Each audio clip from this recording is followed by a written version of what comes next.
오늘부터 저는 여러분들과 함께 새로운 시리즈 왕의 초대라는 시리즈를 시작하려고 합니다. 세상에는 예수님을 믿고 있는 많은 사람들이 있습니다. 그들을 성도, 교인 이렇게 부르죠. 그런데 우리가 예수님을 믿으면 그 다음부터 예수님을 부르는 호칭이 달라집니다. 예수님을 주님, 주인님 이렇게 부르죠. 예수님을 주인님, 주님이라고 부르는 순간 예수님과 우리와의 관계가 설정되는 건데, 예수님이 주인이시면 우리는 누가 되는 거죠? 우리는 종이 되는 겁니다. 우리는 그분의 노예가 되는 거예요. 그런데 정작 예수님을 믿는 사람들이 살아가는 모습을 보면 예수님이 주인 되시고 내가 그분의 종이 되어서 살아가는 사람을 만나기가 쉬워요, 어려워요? 생각보다 그렇게 살아가는 성도들이 많지 않습니다. 저는 오늘 여러분들과 함께 왕의 초대라는 이 시리즈를 시작하면서 우리의 왕 되신 주님, 그분을 우리가 어떻게 경험하고 만날 것인지, 그리고 그분이 진짜 왕이시라면 나는 그분의 백성 되어서 어떠한 삶을 살아갈 것인지를 다시 한번 결단하고 그 앞에 헌신하는 그런 시간이 되기를 간절히 축원합니다. 여러분, 우리 동경지구촌교회에 속한 성도들은 주님이 보실 때에도, 그리고 세상 사람들이 볼 때에도 저 사람들은 진짜 하나님의 백성이구나, 진짜 예수를 믿는 사람들이구나 하는 인정과 칭찬을 받아야 할 줄로 믿으시기 바랍니다. 그래서 이 왕 되신 주님을 만나는 게 너무나 중요해요. 그분을 만나지 못하면 우리는 여전히 하나님과 상관없는 사람들로 살아갈 수가 있어요. 교인으로 사는 게 중요한 게 아니라 진실된 하나님의 백성으로 사는 것만이 우리의 구원을 보장하기 때문에 그렇습니다. 여러분, 오늘부터 시작되는 이 시리즈를 통하여서 저와 여러분이 하나님을 더욱더 깊이 만날 뿐만 아니라 하나님의 빼앗길 수 없는 그 백성 되시기를 간절히 축원합니다. 오늘 본문은 예수님께서 십자가에 달리시기 직전에 제자들을 위하여 하신 마지막 기도입니다. 그래서 예수님이 복음서에서 남기신 모든 기도 중에 가장 긴 기도가 이 17장의 기도예요.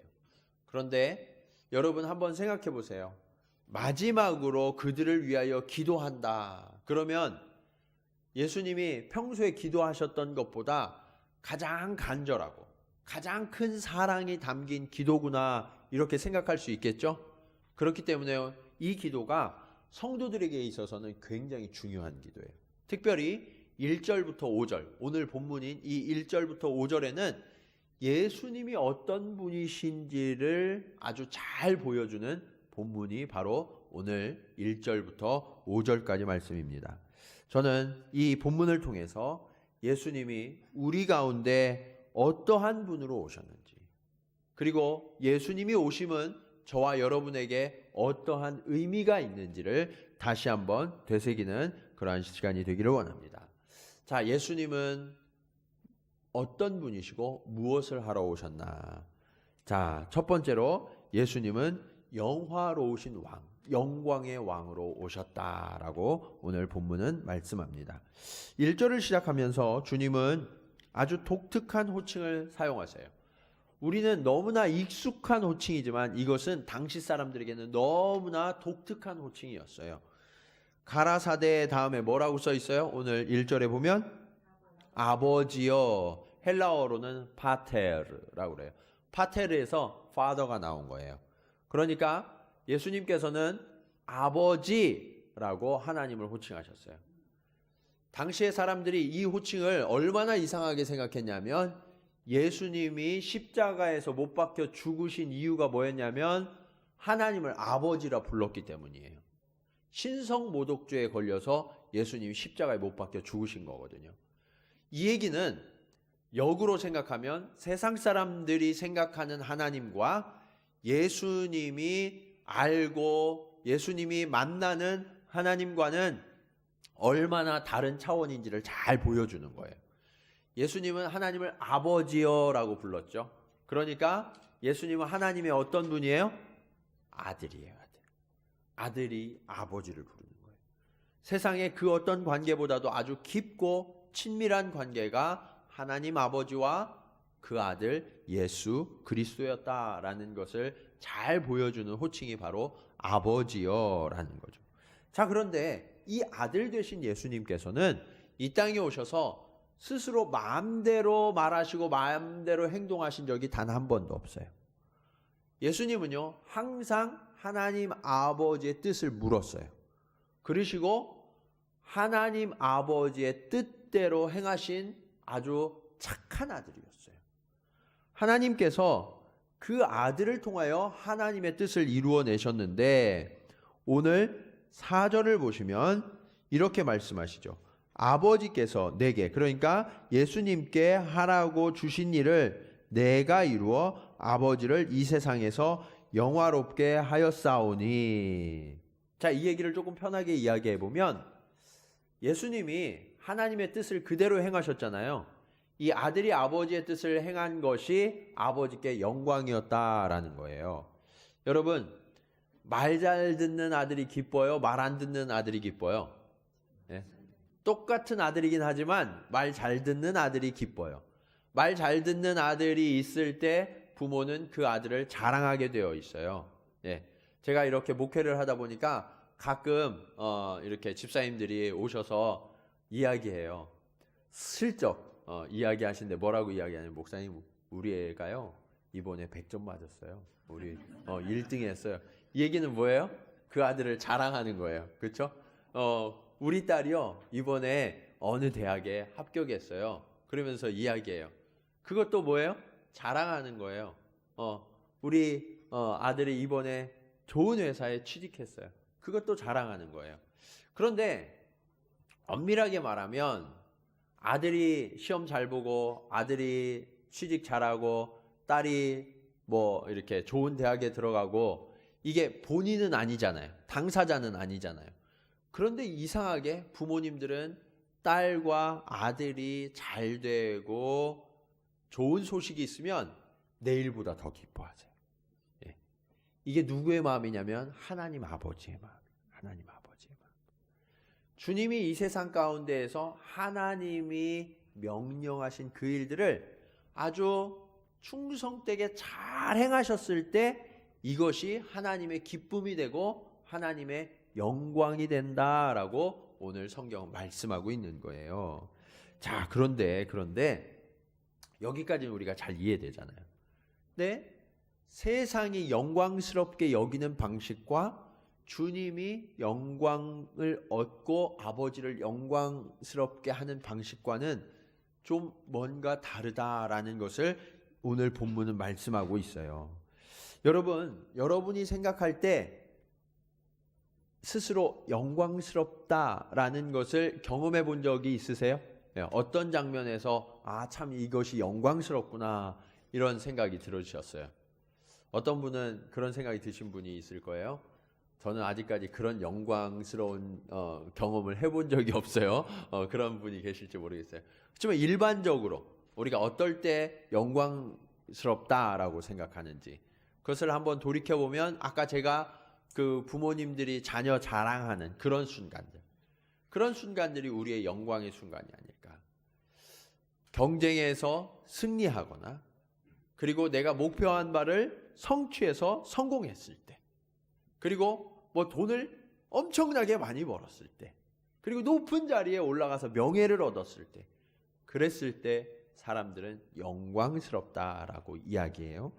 오늘 본문에 주님은 1절에 보시면 아버지여라고 부른 다음에 그 다음 구절이 때가 이르러 싸우니 아들을 영화롭게 하사라고 말씀하고 있어요. 자, 제가 오늘 이 기도가 주님이 마지막으로 하신 기도라고 말씀드렸죠? 마지막으로 하신 기도란 얘기는 뭐냐면 이 때가 어떤 때란 얘기예요? 다음 날 주님은 체포돼요. 그리고 재판을 받으시고 어떻게 되시죠? 십자가에 못 박혀 죽으세요. 그러니까 주님이 때가 이르러 싸우니 하는 것은 내가 체포되고 죽을 때가 됐다는 얘기예요. 그리고 아들을 영화롭게 하옵소서라는 얘기는 무슨 얘기냐면 내가 십자가에 달린다라는 얘기예요. 이거 너무 이상하지 않아요? 여러분, 당시 사람들에게 있어서 십자가는 어떤 대상이었냐면 수치와 공포의 대상이었어요. 왜냐하면 십자가에 달리는 사람들은 가장 극악무도한 사람들, 그래서 도저히 그냥 곱게 죽여서는 안 되는 그러한 엄벌에 처해야 될 사람들을 십자가에 매달아서 죽였거든요. 십자가는 인간이 고하는 모든 형벌 중에서 인간을 가장 고통스럽게 죽이는 방법이 십자가 형틀이에요. 그래서 사람들은 십자가를 보기만 해도 공포스럽고 혐오스러워서 그 십자가를 피하려고 했어요. 그리고 성경에 신명기 21장 23절에서는 뭐라고 말씀하고 있냐면 나무에 달린 자마다 하나님께 저주를 받았느니라 라고 말씀하고 있어요. 십자가형은 원래 로마 사람들이 고안해낸 형벌이었어요. 그러나 유대 사람들도 나무에 달린 자마다 하나님께 저주를 받았다라는 말씀을 기억하기 때문에 이 십자가에 달리는 것을 가장 큰 수치와 저주로 알았던 거예요. 지금 예수님께서 너무 이상한 말씀을 하시는 거예요. 주님은 십자가에 달리신다, 나무에 달리신다라는 이 사건을 통하여서 예수님 자신이 영화롭게 되고 하나님께 영광을 돌리는 길로 가신다라고 말씀하고 있는 거예요. 여러분, 이게 십자가의 놀라운 비밀이에요. 사람들은 저주로 생각했고 혐오로 생각했지만 예수님은 인간이 당할 수 있는 가장 크고 깊은 고난 가운데로 스스로 찾아가시기로 하신 거예요. 왜요? 그 고난, 그 고통이 바로 저와 여러분의 고통이기 때문에 그래요. 예수님은 우리의 고통과 고난을 외면하실 수가 없으셔서 친히 그 깊은 고통 속으로 들어가시기로 하신 거예요. 그리고 예수님이 대신 그 고통과 그 아픔, 그 슬픔을 짊어지기로 하셨죠. 이사야서에 보면 그는 실로 우리의 질고를 지고 우리를 대신하여서 슬픔과 아픔을 당하여서 우리를 자유케 해주셨다라고 말씀하고 있어요. 여러분, 이것이 예수님께서 십자가에 달리신 이유예요.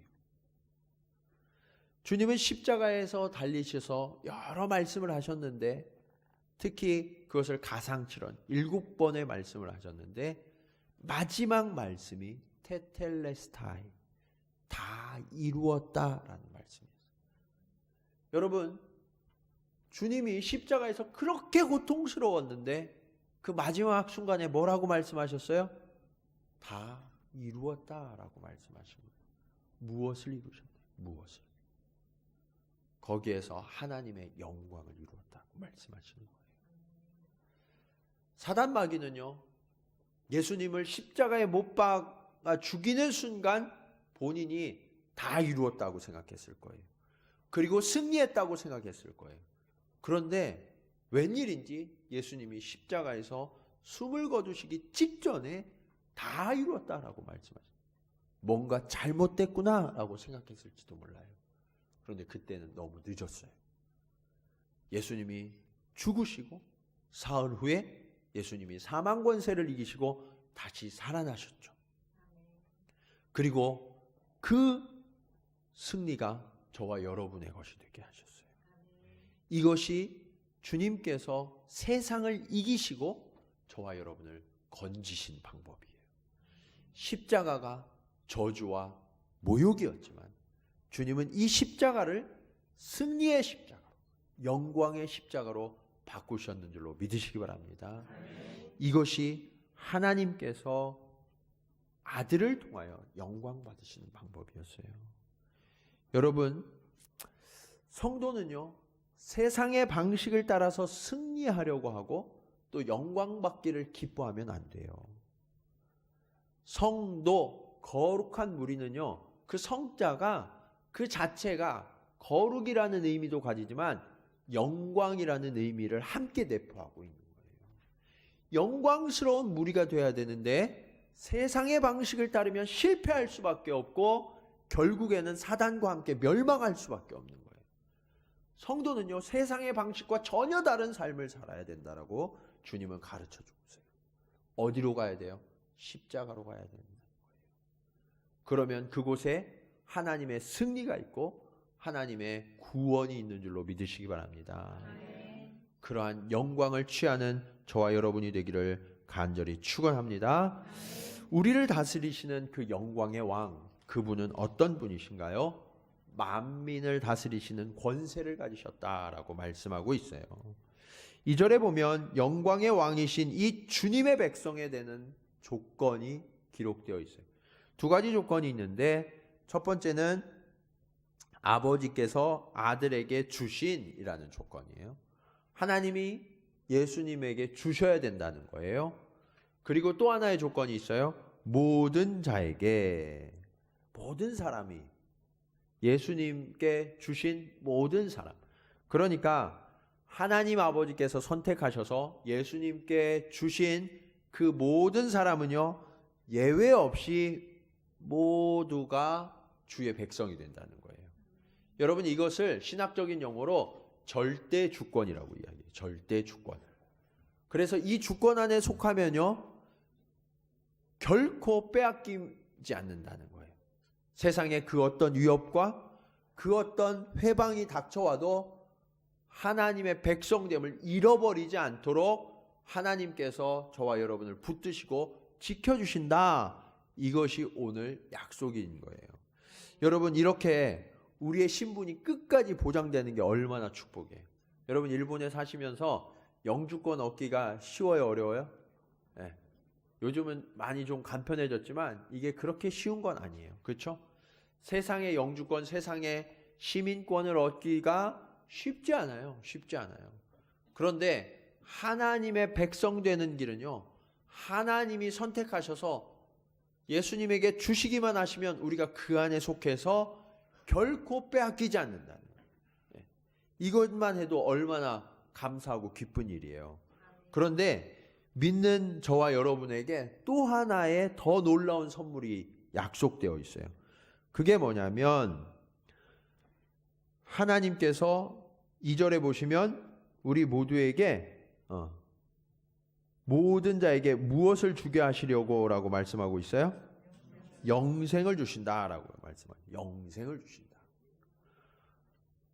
저와 여러분에게 영생을 주신다. 이것이 우리가 매일 영생 듣다 보니까 이것의 의미를 우리가 잘 깨닫지 못하는 분들이 많이 계세요. 이 영생의 의미하는 것은 주님께서 저와 여러분의 주권자가 되어셔서 왕이 되어주시는데 이 통치를 잠깐 하는 게 아니라 영원히 해주시겠다는 거예요. 여러분, 세상의 주권자, 세상의 지도자는요, 잠깐 다스리고 그 다스림이 끝나요. 임기가 끝나면 끝나요. 왕국에 있는 사람들도 왕이 죽으면 그 임기가 끝나는 거예요. 그런데 하나님의 주권은 영원히 지속된다라고 말씀하고 있는 거예요. 그래서 저와 여러분이 이 세상을 살 때뿐만이 아니라 주님의 나라에 들어가서도 영원히 주님의 백성됨을 결코 잃어버리지 않을 것이다 라고 말씀하고 있는 거죠. 이게 너무 놀라운 축복이에요. 세상의 그 어떤 세력이나 위협도 주님에게서 저와 여러분을 빼앗을 수 없고 우리를 상하게 할 수 없다라고 말씀하시는 거죠. 근데 이게 너무 엄청난 사실이다 보니까 사람들이 이 사실을 잘 깨닫지 못해요. 이게 얼마나 놀라운 선물인지. 가끔 그런 거 있잖아요. 누가 여러분들에게 와가지고 내가 100조 엔을 당신의 계좌에 넣어줄게. 그러면 좋긴 좋지만 그만큼이 얼마나 큰 돈인지 상상이 안 되기 때문에 그냥 그래? 이렇게 어안이 벙벙한 그것과 마찬가지예요. 그거보다 더 큰 게 하나님이 저와 여러분에게 영생을 주셨다는 거예요. 지금 한국에서는요, 영화 한 편이 상영되고 있는데 이 영화가 이슈가 되고 있어요. 그 영화가 제목이 병자호란을 그 주제로 한 남한산성. 예. 이 남한산성은요, 극적인 장면이 한 번도 등장하지 않는데요. 저도 보지는 못했지만. 그런데 여기에 보면 항복하자는 쪽과 계속해서 싸우자는 쪽이 계속해서 대립하다가 결국에는 너무나 고통스러워서 할 수 없이 항복하는 그런 굴욕적인 장면이 등장합니다. 자, 나라가 위기에 처하면요, 왕뿐만 아니라 온 백성이 고통과 신음 속에 살아가게 되는 거죠. 그렇게 멀리까지 아니어도 가까운 과거를 한번 돌아보면 1997년 말에 IMF가 있었죠. 그 IMF를 벗어나기 위하여서 온 국민이 얼마나 애를 쓰고 힘들었나요? 예. 심지어는 온 국민이 손가락에 반지도 낄 수 없었어요.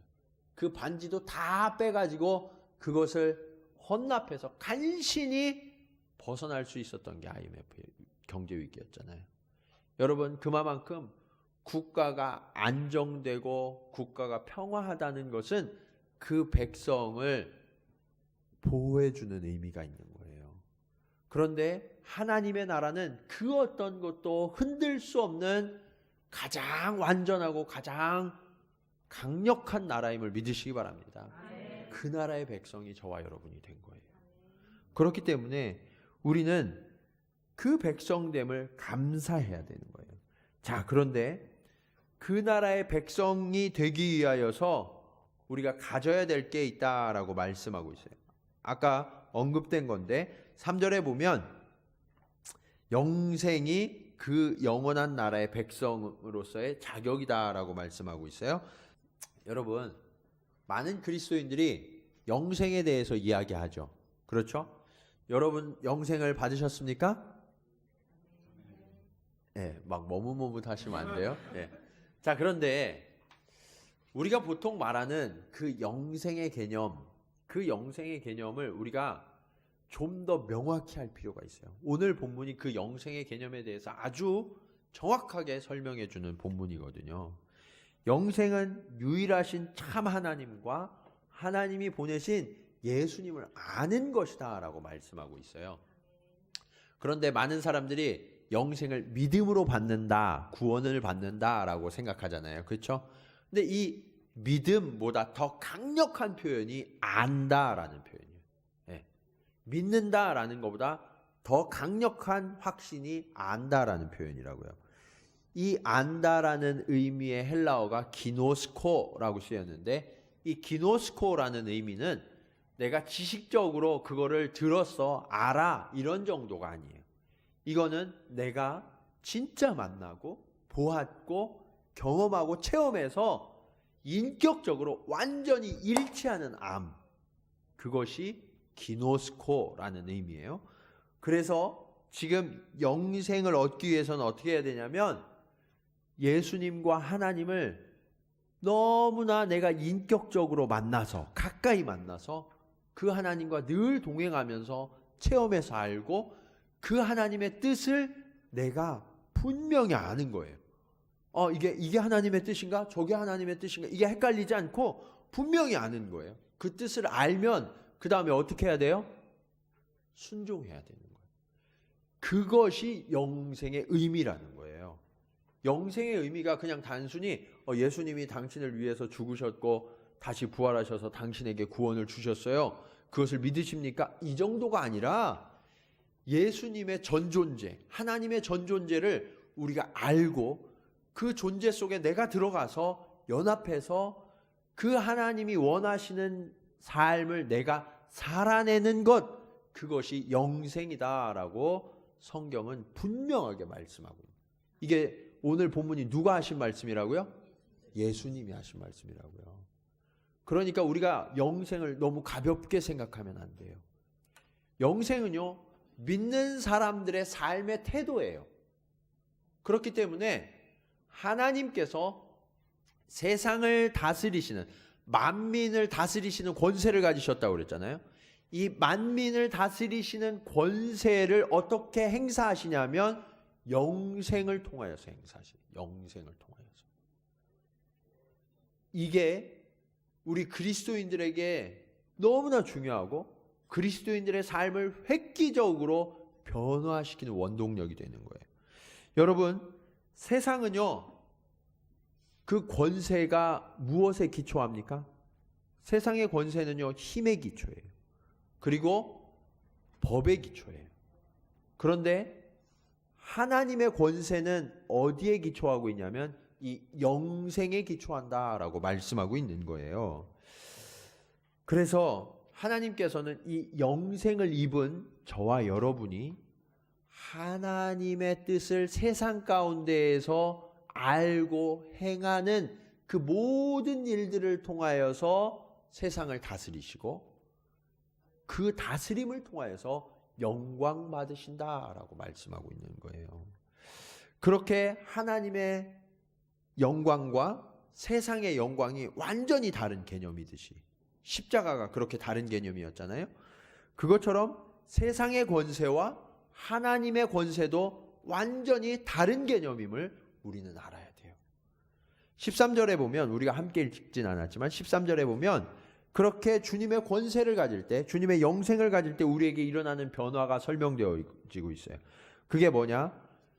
주님의 기쁨이 우리 안에 충만하게 된다라고 말씀하고 있어요. 또 16절에 보면 진리로 거룩하게 된다라고 이야기하죠. 20절에 보면 우리가 거룩함으로 무장하여서 진리로 말하게 된다라고 이야기하고 있어요. 영생을 가지면 기쁨이 넘치고 우리의 삶이 거룩해지고 우리의 언어가 진리를 말하는 언어로 바뀌게 된다라고 이야기하고 있는 거예요. 그래서 영생을 소유한 사람들의 태도가, 사고가 완전히 세상 사람들과 구별되어지는 그것의 이름이, 그 무리의 이름이 성도, 거룩한 무리라는 거죠. 여러분, 이렇게 영생을 가진 사람들은요, 세상의 권세를 더 이상 두려워하지 않습니다. 많은 성도들에게 질문을 해요. 집사님, 왜 세상 가운데 살아가시면서 그리스도인으로서 당당하게 살아가지 못합니까? 라고. 이것이 책망이 아니라 아주 진지한 질문을 던지게 되면 그 진지한 질문 가운데 대답이 어떤 거냐면 세상을 두려워하는 마음이 있다는 거예요. 세상을 두려워하는 마음. 세상을 이기지 못해서 세상이 나를 어떻게 할까 봐 그것을 두려워하는 마음이 그리스도인들의 마음 가운데 있는 거예요. 이 두려워하는 마음을 가지게 되면 평안할 수 없어요. 기쁨이 없어요. 그러니까 세상에 굴복한. 믿음은 무엇이냐? 이 두려움을 극복한. 무엇으로? 하나님의 영생, 하나님의 통치가 저와 여러분 가운데 이미 시작되었고 하나님이 그렇게 승리하셔서 저와 여러분을 영생의 삶으로 이끌어 주셨다는 그 확신. 그 확신이 있을 때 우리는 세상을 압도하는 성도로서 살아가게 되는 거죠. 그래서 기독교 역사를 보면 이 영생을 소유한 사람들의 삶은 너무나 놀라운 삶으로 획기적으로 변했어요. 제자들이 어땠나요? 예수님이 부활하시고 성령이 임하고 나니까 더 이상 세상의 권세를 두려워하지 않았죠. 그러면서 내가 사람에게 복종하랴? 하나님께 복종하랴? 라고 이야기하면서 하나님이 전하여 주시는 그 말씀만을 전했죠. 그러다가 어떻게 됐어요? 환난을 당하기도 하고 매를 맞기도 하고 감옥에 가기도 하고 심지어는 순교를 당하기도 했죠. 그렇지만 그들은 확신에 찬 삶을 살았던 거예요. 제자들만 그랬나요? 기독교의 역사를 보면 그 이후에 수많은 믿음의 선진들이 동일한 길을 따라갔음을 우리는 알 수 있어요. 그게 어떻게 가능하냐고? 영생을 소유한 삶을 살 때 가능한 거예요. 여러분, 영생은요, 그냥 여기서는 아무렇게나 살다가 천국에 올라갔을 때 내가 천국 백성 되는 그러한 영생을 이야기하는 게 아니에요. 영생은 우리의 삶을 완전히 변화시켜준 사건이 되었고 그리고 저와 여러분의 언어와 삶의 태도를 완전히 바꾸는 그러한 능력을 말하는 게 바로 영생이에요. 사랑하는 여러분, 하나님의 권세를 통하여서 저와 여러분이 이 영생을 입었음을 믿으시기 바랍니다. 그리고 이 땅을 살아갈 때 영생을 소유한 자답게 살아야 돼요. 그것이 우리의 왕 대신, 영광의 왕 대신 예수 그리스도를 왕으로 모시고 살아가는 백성들의 태도인 거예요. 그렇게 우리가 하나님의 권세를 따르는 삶을 살다 보면 오늘 말씀은 궁극적으로 아주 놀라운 열매를 맺게 된다라고 말씀하고 있어요. 그게 뭐냐? 창세전의 영광을 회복시켜 주신다라는 거예요. 주님은요, 단순히 한순간 영광을 받으신 왕이 아니라 창세전의 영광을 완전히 회복시키시는 왕으로 이 땅 가운데 오셨다라는 거죠. 5절 말씀에 보면 이렇게 말씀하고 있어요. 아버지여, 창세전에 내가 아버지와 함께 가졌던 영화로서. 그러니까 예수님이 영광을 입으셨었는데 언제 영광을 입으셨냐면 창세전에, 세상을 창조하시기 전에 그때 이미 하나님과 완전한 영광을 이루셨다라고 말씀하고 있는 거예요. 물론 하나님, 예수님, 성령님 포함해서 이 삼위 예수님 하나님께서 영광을 입으셨던 거죠. 근데 예수님이 이 땅에 오신 목적이 무엇이냐? 이 창세전의 영광을 다시 회복시키시는 것.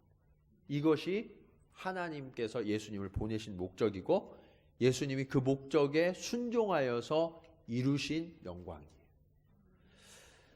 그래서 그 영광에 대해서, 그 회복에 대해서 두 가지로 말씀하고 있어요. 첫 번째로는 관계 회복이 일어난다라고 말씀하고 있어요. 관계 회복. 9절 말씀을 보시면 이렇게 말씀하고 있죠. 내가 저희를 위하여 비옵나니 내가 비옵는 것은 세상을 위함이 아니요 내게 주신 자들을 위함이니이다.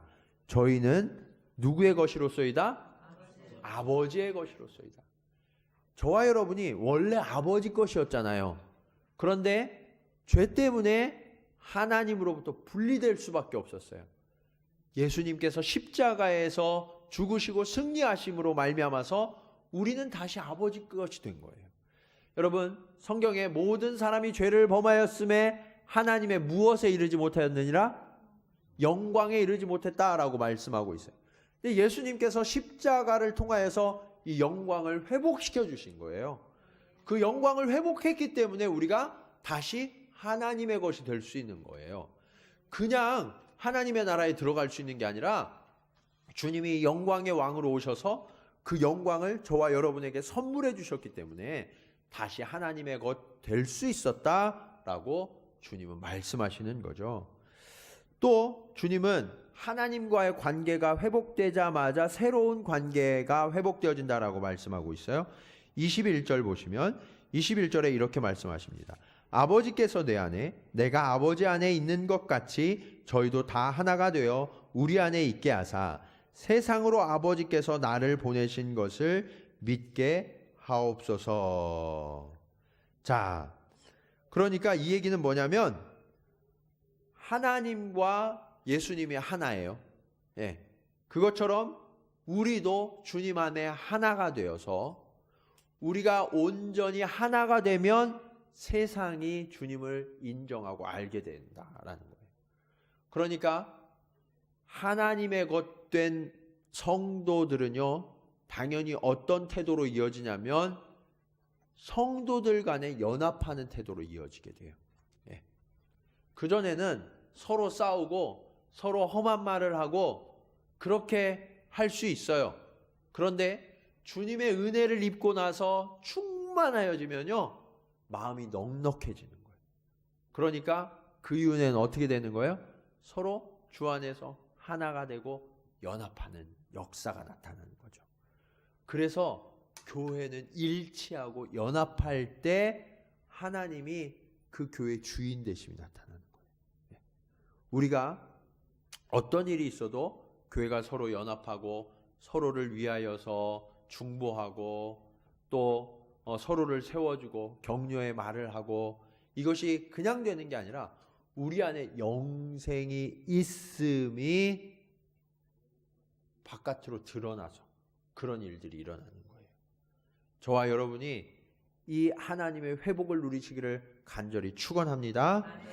두 번째로 하나님께서 우리의 관계를 회복시켜 주실 뿐만 아니라 또 하나의 회복을 이루어 주신다라고 말씀하고 있어요.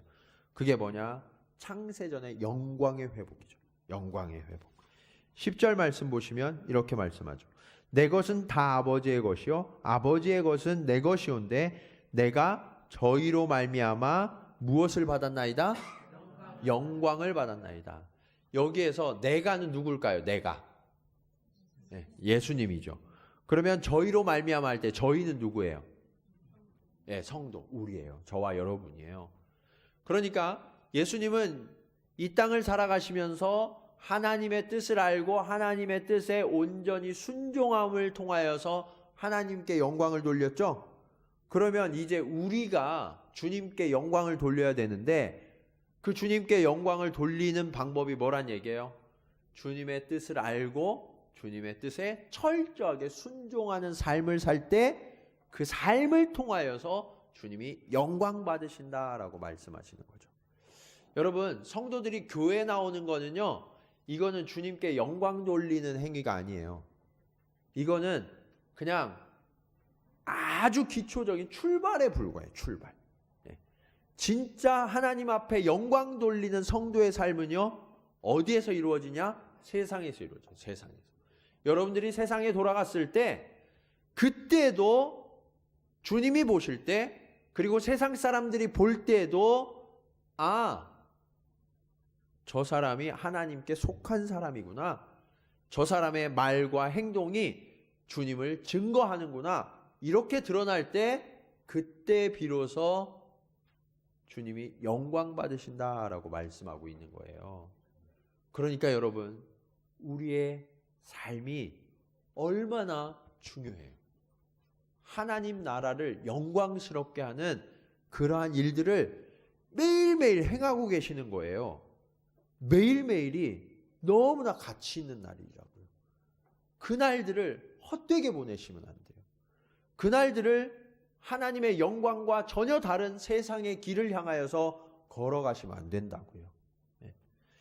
그러면서 주님이 뭐라고 말씀하시냐?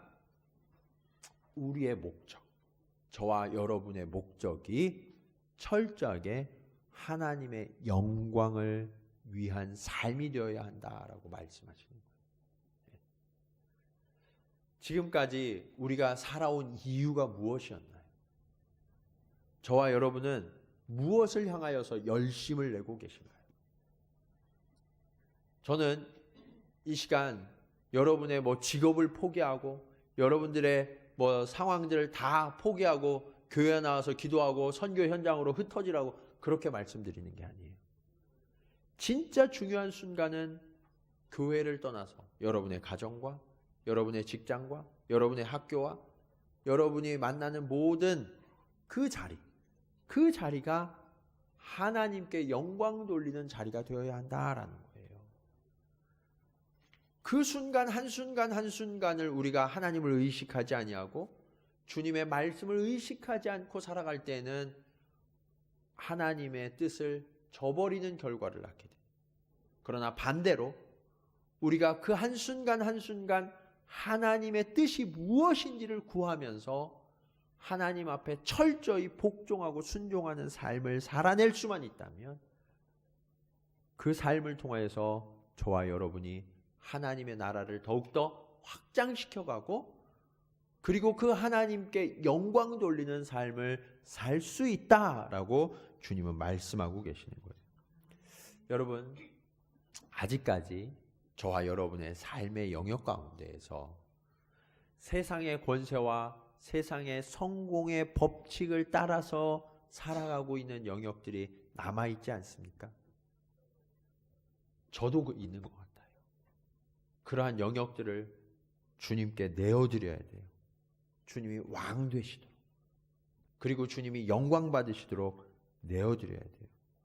우리가 세상의 방식을 따라가면요, 아무리 열심을 내고 거기에서 큰 성과를 거둔다 한들 그것은 결국 사단과 함께 멸망하는 길로 가는 길이에요.